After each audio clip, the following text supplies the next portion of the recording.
Bonjour et bienvenue dans une autre vidéo. Alors aujourd'hui, on va parler des modes verbaux, les modes les plus communs, les plus utilisés. Il s'agit de l'indicatif et le subjonctif. Alors lequel on doit utiliser? Est-ce que c'est l'indicatif ou le subjonctif? Selon les situations, c'est simple. Alors, première des choses à savoir, c'est que l'indicatif, ce n'est pas un temps verbal, c'est un mode, mais il est utilisé avec plusieurs temps verbaux. Avec le présent, il y a le présent de l'indicatif, il y a le passé. Quand on dit le passé, il y a le passé composé, l'imparfait, le plus que parfait de l'indicatif, le passé simple de l'indicatif et le passé antérieur de l'indicatif. Et bien évidemment, il y a le futur de l'indicatif qui est le futur avec ces deux formules, la formule simple et la formule composée, futur simple et futur antérieur.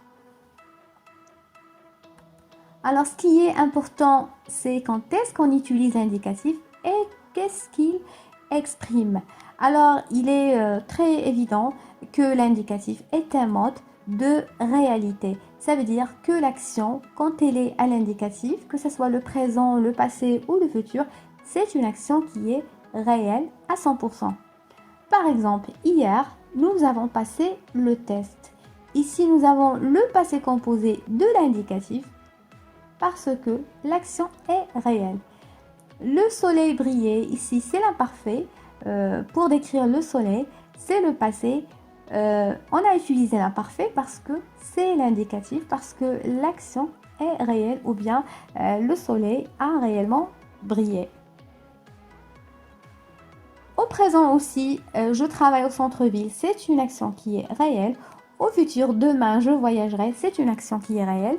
Oui, c'est vrai, le futur, l'action ne s'est pas encore passée, mais elle est conçue pour être réelle. Cela veut dire, je me suis préparée pour la réaliser, mais bien sûr, avec le futur, il y a toujours des imprévus. Mais ça reste le futur de l'indicatif en tout cas.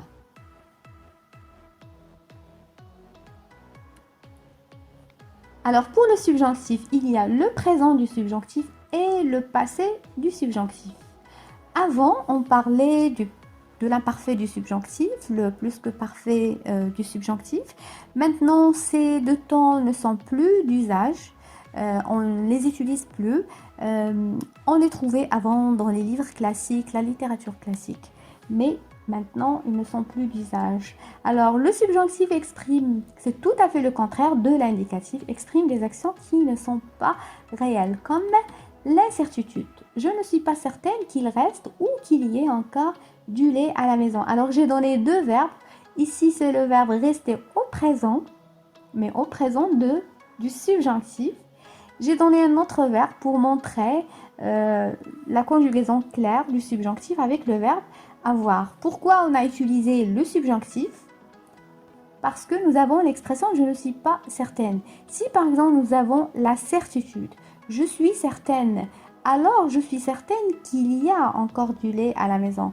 Alors au lieu d'écrire le subjonctif ou bien au lieu d'utiliser le subjonctif présent, on va utiliser l'indicatif présent parce que je suis certaine. Alors, mais ici je ne suis pas certaine. C'est la raison pour laquelle on utilise le subjonctif. Le subjonctif aussi est un mode de possibilité, ça veut dire l'action elle est éventuelle, elle peut se passer comme elle peut ne pas se passer. Par exemple, il est possible qu'il pleuve et vous avez ici le verbe pleuvoir au subjonctif. C'est un verbe du troisième groupe, bien sûr il faut faire attention avec les verbes du subjonctif. Le mode subjonctif au troisième groupe, parfois il y a des verbes qui changent de radical, donc il faut les réviser. Alors pour le premier et le deuxième groupe, bien sûr, il y a la règle. Le subjonctif exprime aussi les émotions, le souhait et les sentiments. Et vous avez un exemple, je suis heureuse que tu réussisses. Je peux dire aussi, j'espère que tu viennes. Je souhaite je souhaite qu'il pleuve, ou par exemple. Donc à chaque fois que nous avons l'idée de sentiments, de souhaits et des émotions, on utilise le subjonctif. Je précise ici, vous avez le verbe réussir qui est au subjonctif présent. C'est un verbe du deuxième groupe. Alors, tous les verbes du deuxième groupe se conjuguent de la même façon. Et vous avez toujours cette terminaison qui est 2S. Alors, que tu finisses, qu'ils réussissent, que nous réussissions, qu'ils fournissent, etc. Alors, je fais un petit rappel de la conjugaison. Le subjonctif aussi exprime le doute. Quand on n'est pas, voilà, c'est la même chose que l'incertitude. C'est quand on n'est pas très certain, je doute que je puisse arriver à temps. C'est le verbe pouvoir au subjonctif. C'est un verbe du troisième groupe. Et finalement, le subjonctif exprime l'obligation. Il faut que tu écrives. Il est obligatoire que tu viennes. Donc, quand vous voyez le subjonctif, le mode subjonctif est tout à fait l'opposé du mode indicatif. Il suffit de vérifier le sens de la phrase, qu'est-ce qu'elle exprime, si c'est la certitude ou l'incertitude, si c'est une action qui est réelle ou une action qui est éventuelle. Voilà, j'espère que cette vidéo vous a été utile. Merci d'avoir suivi. À la prochaine.